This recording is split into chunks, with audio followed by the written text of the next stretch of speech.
Hello, and welcome to Guys Dealings with Feelings. This is a show dedicated to helping men find true happiness. We use our experiences as men and real tools that we've used and continue to use for our mental and emotional strength to help teach. I'm here with my good friend, longtime friend, Jason. He's a licensed therapist of over 18 years and has a strong background in trauma recovery. My own path being profoundly shaped by the tragic loss of my son and the work it's taken to rebuild my life. Together, we share what we've learned and the ways we've implemented what we've learned in hopes of helping men find true happiness. If this podcast hits home with you, please like, share, and subscribe. It helps a ton. A quick 5-star review helps us reach more men who could be helped by hearing this material. You can find us on Spotify and Apple Podcast under Guys Dealings with Feelings and on YouTube and Instagram at I2U Thrive. And today we're going to be talking about the invisible weight, how unprocessed trauma is quietly running our lives. And um, this is something that is a little different for me. Most men don't believe that they've even gone through any trauma. They don't see it as trauma. They only associate trauma with something extreme, like what happened to me, and that's why it's a little different. Losing Joel obviously was a traumatic event. Nobody would rebut that. But in reality, trauma is often experienced an experience that wasn't processed. It could be something that may otherwise seem trivial, especially if we're reflecting back as an adult into a childhood event. But as a child, it was extremely impactful. And just because we're functioning doesn't mean we have or are even trying to process. If something has not been processed, it's not just going to go away. It can go quiet, and it's not right there in our faces, but it's going to find its way out. And usually the most inopportune time because it's never easy to deal with it and life's going to keep lifing. And so it's going to come out and what the heck's going on? And so that's where we're going to put some focus today. Um, so I'll jump right in and throw some ideas out there and let Jason kind of run with it. So trauma is a stored experience, not a memory. So trauma is not something that we're just remembering and it upsets us. So something that's sad that we reflect on. It's about how the body has adapted to survive an experience. So hypervigilance, emotional shutdown, control, and irritability are often stored responses. So if this is kind of Jason a way that we're able to see that this trauma is living within us and that it's been stored because I suffered trauma long before Joel died. And because Joel died, it was obvious I needed to deal with some stuff. And so I got into digging and digging and digging and did some inner child work where I could reflect back into childhood and maybe see how I had been um, traumatized. I know in the past on episodes you've spoken about hypotheticals where a child will have an experience where they have a need. Mom's just living life. She's not realizing she's about to traumatize her child, and the child is traumatized. The smells and all that's associated with that are then triggers for that individual as an adult. And so, can you help us kind of see? Maybe I got some shit I need to deal with. Yeah. And good Yeah, morning, by the way. yeah, man, hey. Yeah, and I get more and more excited when you're reading the intro, I'm really glad we're doing this.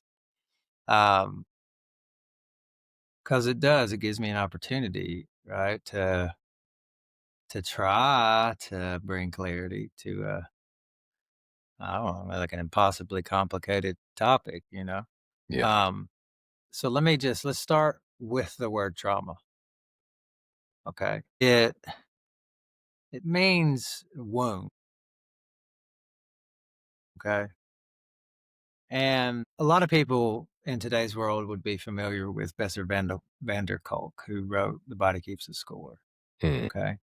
And he was part of the group that helped formulate the criteria for PTSD and the DSM. I'm not going to get into diagnoses and stuff. what I what I what I think about those or how I understand those, but so I'll leave that alone. But more recently, if you listen to him talk, he'll say the hoop we drew when we formulated the diagnosis, we're finding out is beyond too small, right? So even the guy that wrote The Body Keeps the Score, that is a huge advocate in the healing world, you know, that was a part of the crew that created the whatever, the diagnostic criteria said, "Oh, shit, that was way too myopic, too small," right? Because 'Cause it's been 30 plus years, there's more information, right? More observation, more experience, so in this when I use the word trauma, I'm referring to what happens to the body in response to the pressure of living. That applies to everybody. Most people, many of us currently, especially in this culture, don't even connect to the fact at a deep level that we're currently on a planet and the body's under constant pressure. Gravity, solar winds, x-rays, gamma, right? Radiation, constantly.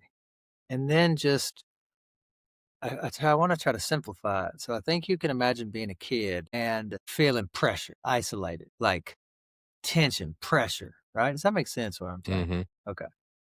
And that can come from not getting our needs met. What happens to us in the field of relationship is actually pretty deeply true. We're at a state in our culture where our ability to connect with one another has been really decimated. All right. So the environment that anybody's born into, the reality is it's toxic And chaotic. and chaotic, man, to the human system, which is the human body is naturally oriented towards connection and safety. It's,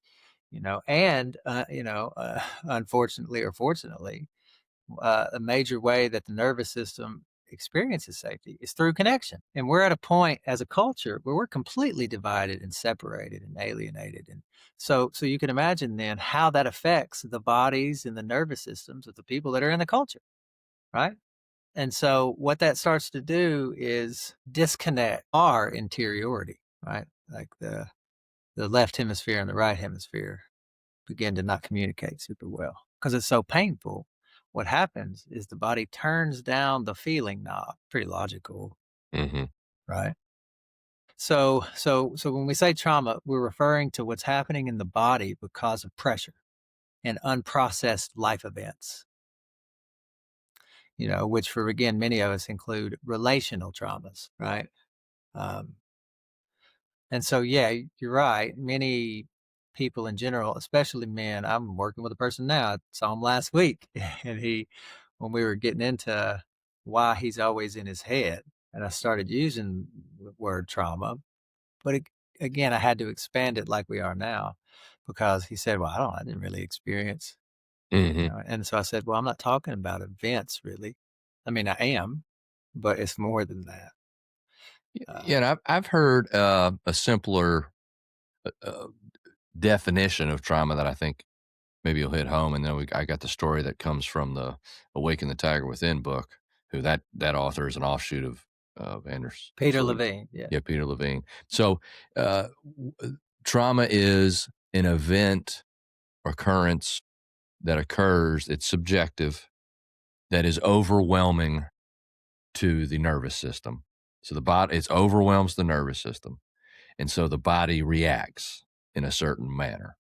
This is subconsciously occurring. This is not something that we are aware necessarily that happens. Sometimes we are, sometimes we are not, because of what the body, the system as a whole is doing. So the nervous system is overwhelmed, traumatic episode to elude the word event because I don't want it to be child dies. It has to be something that doesn't. It's an event. I know Jason's told a story in the past where a child has a need in that moment and walks into the kitchen and is looking to satisfy that need, whether it was that they connection. needed a thing or a connection to a human, a hug, whatever Yeah. it It's was. always safety connection, yeah. So a safety connection. Mom's on the phone dealing with whatever, a bill or whatever. Not just bullshitting, but actually handling things, other need of the child, but unable to help the child with the current need or recognize that the child has a current need. And therefore, it locks into the child, it overwhelms the nervous system, these things. Now, the story that comes from Waking the Tiger Within is uh, in the animal world, we see a bird hit our window. The bird falls to the ground. The bird will end up convulsing, having what appears to be a seizure, and then gets up and flies away. The other episode would be a gazelle is being chased by a lion.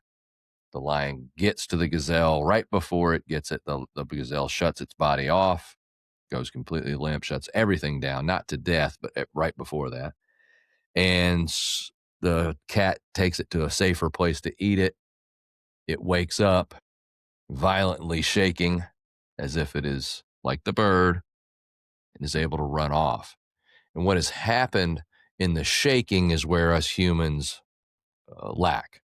We don't have the convulsion. We don't have the seizure to shake off what happens in that moment when the body shuts down for the gazelle or for the bird when it hit the window. That's where it locks in all the energy that was occurring at that time. The bird flying, the bird operating at its normal capacity, and bam, it shuts the lights out. Same thing with Zell. He's running his ass off. He's giving it everything he's got. He's literally putting every bit of energy into saving his literal ass. And then boom, the body has to shut down because the cat catches him. Or like a possum. Right. Right. And it locks down and is in fake death. And so all that energy is trapped. Same thing with the kid in the kitchen. But the kid in the kitchen doesn't have the seizure-esque shaking of said energy that got locked in at that moment. And so it's going to take the ride with him through life. And until we can, and I don't want us to use the word force, you're going to kind of lead us down this path, but the human has to shake that shit off. We have to experience it. I know now what you tell us is let the feelings go through us. So let's experience the feel. So as someone who's somewhat healed, I take in the energy of the moment, the feeling, I experience the feeling, and then it moves on, and I move on, and nothing goes with me. So kind of get us. Well, Well, let's go. man, you touched into. I think I can tie some dots here. So let me try it because this is all neurophysiological. It's about the body, which affects our consciousness, how we think about life, how we think about other people, how we think about ourselves. Right. So okay, you have this 5-year-old kid walks in. So why are they going in there? There's an energy in their system. You see what I mean by that? They're feeling something. Yeah, we're for Does the that make listener. sense? We're constantly have energy going through us. So There's yeah, all right. constantly energy occurring. So the kid walks in, we walk in, there's energy there. It's not met by our caregiver in a way, not on purpose or anything, it's just not met. Well, that's beginning of providing a message to the kid of how to relate to that and how to maybe not express it. The world's not gonna be there. So why so the kid still has to figure out, well, where does the energy go? Like you said, it didn't go anywhere. Well, it's gonna come back. It's gonna come up again.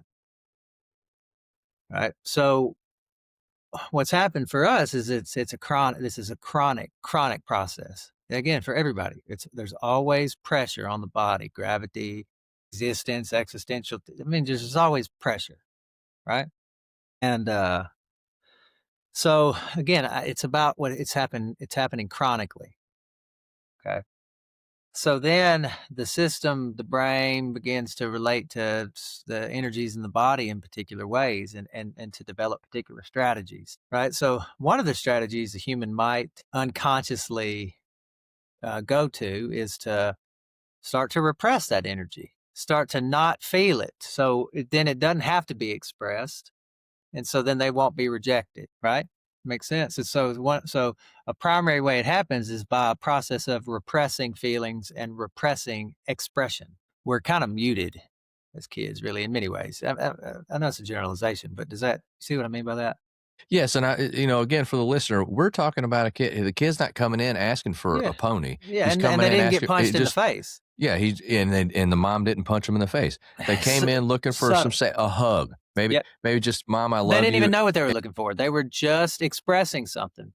Expressing something. something was being expressed. I mean, I think everybody that's been around kids will relate to this. We're not always skillful at responding to what's really happening. Like, everybody would know that, or that has been around kids and has kids. You're not always responding to what's actually in the room. You're not responding to feelings. You're responding to your own reactivity around their feelings, right? But I digress. That's an episode. Let me back up a bit. Well, but that's because That's so we're true. I get it. yeah. I get it. So what happens in that 5-year-old, so our body starts to change. The wiring of the brain starts to become a certain way. It starts to understand how to respond to certain things in the environment and predict that and start to make associations. The nervous system starts to be more heavily loaded on the sympathetic side, meaning it starts to close. It starts to be oriented towards safety. The nervous system starts to be oriented towards bracing for loss. So essentially, the way you could say it is it gets tight and tense and sort of knotted. It closes in, right? And so that happens chronically. And so what happens is the body changes. Literally, it's just the way it's functioning and operating, right? And so that's what we carry with us into adulthood. It's a body that operates in a certain way that disallows us to be consciously aware of what we're feeling on a regular basis. That's why everybody's stuck in their head. It's because the body, the way our neurophysiology is operating, that's the trauma. The neurophysiological lack of development, a lack of maturity of the body's development, which then doesn't allow us to face the pressures and intensities of life with integrity and consistency, which the system's too overwhelmed. Yeah. And in reflection, we're able to see that the reaction makes sense. It's just not appropriate necessarily for what's occurring in the Disproportionate moment. So it's generally. Yeah. outdated, if you will. Yeah, So it is. It's perfect. It's outdated. yeah, Reactivity for a human is history. right. It's in dictating our current. Yeah. And so, Yeah. yeah, so these survival skills become limitations within our lives, and they help us survive, um, but it can limit our ability to live fully. And so, staying busy, emotionally unavailable, or constantly in control are common examples of how we're trying to survive, but it's running our everyday lives. Like, it's literally how we react to our partner, how we react in our work, how we react in our Yeah. parenthood, how we react in every relationship we have, and Let me how we say react this for real ourselves. quick too. Let me say, I mean to interrupt you. One of the most recognizable characteristics of an unprocessed past of a body that has been affected by the pressures of living is problems with attention. It's no wonder all of a sudden there's some kind of weird ADHD diagnosis that's rampant. So unprocessed, the way the body operates, unprocessed material, the way the hemispheres are disconnected, the bodies. So that's going to show up in a lack of presence and difficulties with attention and focus, difficulty completing things, an inability to communicate what one is feeling, an inability to allow their partner to feel things without reacting.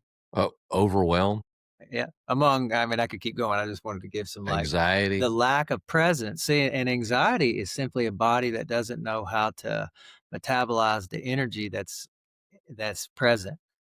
Mhm. God, we are. It's That's our body. Surely you can link with some of those things, and I know. Looking at the inner child piece is what I call it. It's the kind of not reliving anything. I don't relive my childhood. I don't really go back. I will go back for clues, maybe why I feel the way I feel, how I can see how outdated the reaction is by identifying. Oh, well, that's the little kid in me making this decision, and it's okay. While it's valid that the little kid in me feels this way, it's not valid in this moment. I am safe. I'm okay. I'm And good. let me just sort of point to something really quick for a sec. In reality, there's no little kid in you. Just think about what I It's mean. just you. Yeah, It's it's you. energy. Yeah, it's just the It's and so you've been there the whole what time. it actually is it's energy that we have not been in relationship with since so just think of energy or emotions like colors, right? So when a body you could say is trauma free or like it's rebalanced, then it just feels things and expresses things, and then it's back to neutral. Things come up, go through, right? So that means the organism, the body has to be, you could say, open to all colors, whatever one might call anger or whatever. Like you can't have any hangups around any of it. You see what I mean? Like you got to be totally open and comfortable with it. Well, that is sure as hell not where we are, right? Because from the very beginning, we are told certain colors are okay, certain expressions are okay, certain intensities are okay. You see what I mean? Like we get muted. And so it's really about expanding our range of allowing energy and feeling to be a part of our experience. But our past has caused us to be in a conditional relationship with expressing certain things. Yep. And the way to begin to free ourselves, I think, is awareness. That We let can me where it can you break. mentioned that earlier. Here's what I say to people. You mentioned it. So it's about think of it as frozen. So and what that means is the body is operating in mechanical, patterned, habitual ways. It's frozen in time. It's reactive. It's habitual, right? So yes, awareness, but that requires so let me say how I would say that. I would say, yeah, but awareness around what you need to do to help the body get back to a natural balanced state. But That's first, what I doesn't would one say. have to have awareness of No, what's no, actually occurring? awareness comes as the body heals. That's the problem. So one of the things that happens in the therapeutic process all the time is people come in and describe having insights in session, but it's not embodied. They don't carry it with them in between sessions. So then they come in and we're reflecting, and then they go back to, we go back to our everyday life and we still are in that pattern of getting lost in thought, not being present, reactive, right? And so it confuses people. But like, I don't, I kind of know it intellectually. And then I'll say, well, there's more to it. There's more to it. So I specifically say to people, no, yes, it is about becoming more aware. But the reason we're not aware is because the body won't allow that energy to be consciously included. Does that make sense how I'm saying that? So it's Yeah. really about sitting down, relaxing the focus on the mind and just letting the body relax. And that naturally triggers a process of regeneration in the human system. It naturally starts to balance the nervous system. That naturally helps us be more aware of what we're feeling. It's natural for us to, Mhm.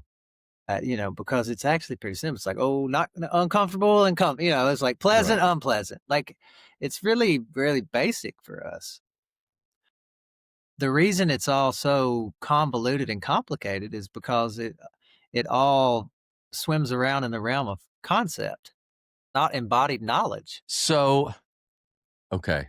And so it comes back to being present and Yeah, staying yeah. present. It And comes so back to doing enough to let the body allow you to be present. I know I don't mean to keep cutting, but it's such a radical, it's really different.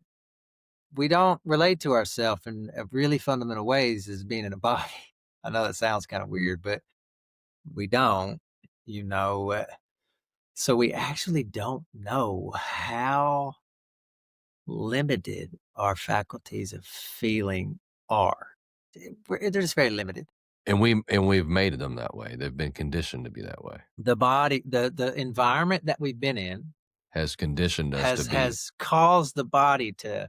So think about this: when we're in a sympathetically activated mode, that means the vagus nerve is underactive. It means the parasympathetic branch of the nervous system is underactive. Well, that's directly connected to tone of voice, facial muscles, facial expression, all the ways we communicate without words. Okay. the most significant way we communicate is energetically. It's through how we feel around each other. We're just not really that aware of it at a deep level. We kind of intuitively know that. So actually, we're sending each other energetic signatures. So when a person's in a sympathetically activated state, they're sending a signature to somebody else, I'm afraid. And so then that causes that system to sympathetically activate and be afraid and be self conscious, Yeah, it's wild. And right? what's I empathize with a person who hears this and says, "What the fuck?" Yeah, It yeah, no, like this is so much, and if you can understand that a you're not alone, and uh, b we're so overwhelmed as a body. Jason's talking about being on a planet and solar winds and all this other shit that we don't even dream of thinking about on a semi regular basis, if ever. And you the don't need it'd body's be dealing with it. overwhelming, wouldn't it? Yeah, what is it? What's the filter that the EM Articulating, yeah, activating. yeah, the reticular activation system that the body has its own filter because there's so much crazy shit happening. There's so much overwhelming our senses at all It times filters. Our that it system actually is a filtering system. It limits the experience of the organism. So it only allows us to see the visible spectrum of light. It only allows us to smell at certain whatever and yeah, hear at certain frequencies. right. When that's like the tip of the iceberg, Capability wise. knowledge of actually what's going on. Yeah, but If you yeah, put on another set of goggles, you would be completely overwhelmed because you'd be in a soup of energy and there wouldn't be any. You'd be like, what is happening? yeah, the brain, the body is capable of picking up on all that, Yeah, but it's too overwhelming to us. And that what that means historically is we can't see the tiger that's about to eat us because we're so overwhelmed with all the other shit going on that's not really that important as far as life and death go, but it is there. And so we've consistently filtered and filtered and filtered down to where we now sit. And all we think about is, I gotta go to work and that sucks. Like that's where we're at, and we're exhausted. so far, yeah, so far from really comprehending what it is that our body's going through and what we're experiencing, and the kind of the kick-ass experience that we're having, and the unique experience that we're having, and that's the why. Why do I even give a fuck about any of this woo woo stuff that they're talking about here? And it's because if you want to really be happy at a core level, not just that the oh shiny new thing wears off in a minute and a half, but the wow, I woke up today and I'm so excited about it. And it's that. And that's kind of our goal here is trying to show that there's so much more going on to be excited and love and enjoy beyond the simple things we've been patterned to, the shiny new thing that we've been patterned to chase, so that we can fulfill somebody else's desires and Yeah, amen to that, man. Yeah, wants and needs. one of the things that my life, I don't, I didn't like sort of write this on paper or anything, but and maybe a lot of us do it. I don't know. I just know I do. It's like I'm oriented towards connecting dots. I don't know why. I just am. And so, you know, the language we're using around trauma, right? And like the modern books and The Body Keeps the Score and Peter Levine's Waking the Tiger. Peter wouldn't he would know what I'm saying. Anyway, that information is not new. This is not new. How to deal with the past and what that means and what it means to be in a body and have a body mind and what that means is it's not new. And the idea of unprocessed life events, it's not new. Humans have been talking about this for thousands of years, man. And as humans have talked about this, there's always been one fundamental ingredient, and that's being around other people, that's being in community, right? Because historically, this conversation around the past and unprocessed life events and a peace that patheth all understanding, contentness, okayness, will typically be found in the spiritual dimensions of culture, right? It's typically, and that's it all. It's always about community, right? And that makes sense because we, being in bodies, are oriented towards safety and connection by nature, and we've been conditioned out of our nature, and so we're afraid of each other. We judge books by its cover. We put people in categories. We have not allowed, it's just we've been conditioned to see things in very black and white terms. I mean, it's really very basic, but it is surprising how many of us still fall for it. Uh, the oldest trick in the book, you divide and conquer. I don't know. I mean, it's like really straightforward, you know, Mhm. right? And so, man, but I mean, that's why we talk about creating communities where people can come together. Yeah, And, there's because it's nervous systems heal best in community. That's the trip.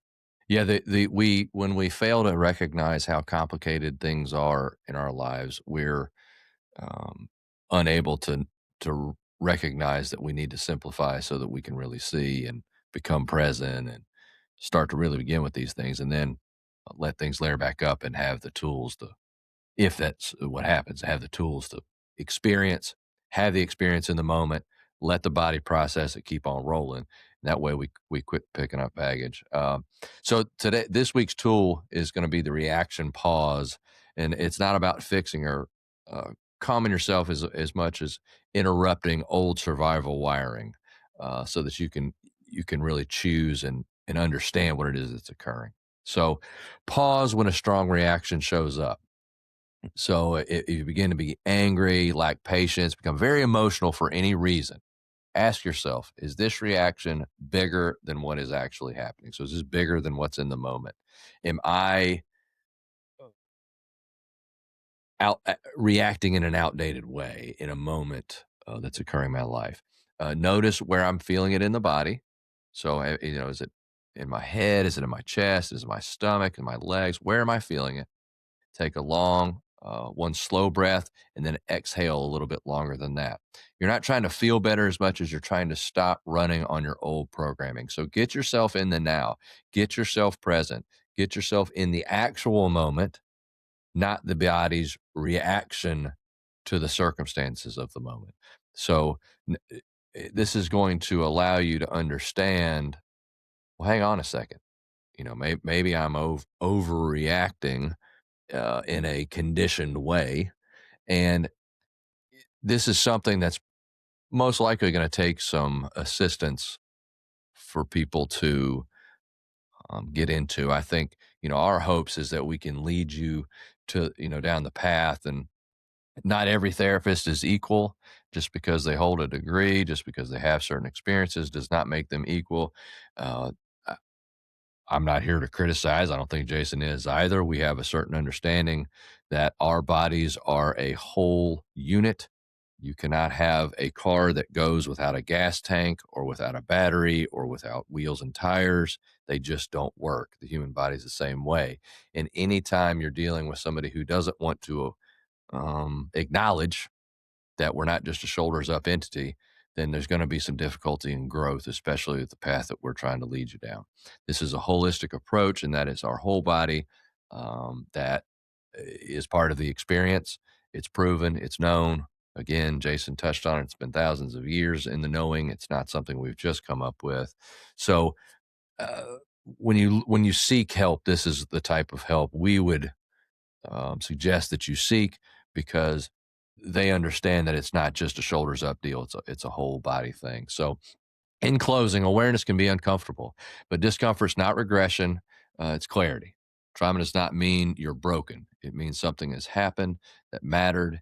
And when you understand what has been driving you, you finally get to decide where you're going. You get to make choices. You get to drive what it is that your life looks like, how you deal with the circumstances that are presented in your life. And it really does give you a sense of safety and understanding, because you're getting to control the narrative and not feeling like the narrative is controlling you. So until next time, keep your head up, stay in the fight. The world's a better place with you in it.